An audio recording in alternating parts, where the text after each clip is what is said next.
एखाद्यापासून दूर जाताना एकदा स्वतःला विचारा, खरंच नातं तोडण्याइतपत लोक वाईट वागलेत का? अथवा आपल्या कठीण काळात हृदयाला बोचतील असे शब्द दिलेत का?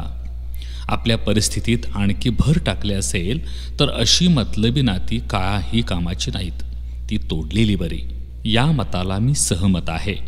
नाती अशी असावी जिथं सुखदुःख वाटून घेणारी, माणसाच्या सुखात पाठीशी तर दुःखात बरोबर उभी राहणारी, आठवण काढली तर नाव घेतल्याशिवाय उचकी न थांबणारी. नात्यात परकेपणा नको, आपलेपणा हवा. नाहीतर सरळ म्हणावं, पाहुणं तुम्ही उठा, कडकडन जावा. खरं पाहता नाती जोडायची असतात, पण ती लांब ठेवायची वेळ येते याची खंत वाटते. पण लोक आपल्या नात्यातले असूनही परक्यासारखा व्यवहार करतात. मग वाईट वाटतं म्हणून माणूस निर्णयाला पोहोचतो केवळ चुकीच्या करणीमुळं. नातं टिकवणं ही दोन्ही बाजूने मनापासून निर्माण होणारी क्रिया असावी, अन्यथा सारं शून्य आहे.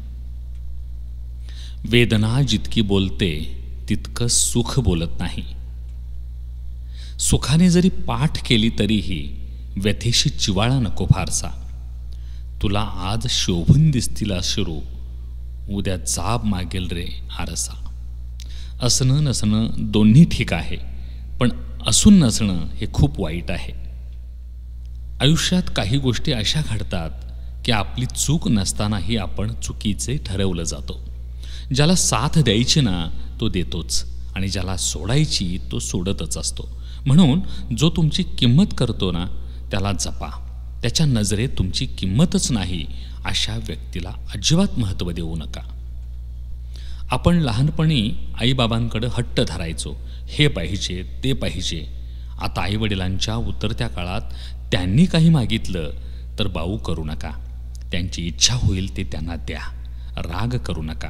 आपल्या मुलांकडून माया मिळावी हीच त्यांची प्रामाणिक इच्छा असते. मुलाच्या ओंजळभर सुखासाठी देवाकडं विश्वाइतका पदर पसरणारी एकमेव स्त्री म्हणजे आई, आणि त्या पदराला सामर्थ्याचा हात देणारा पुरुष म्हणजे बाप.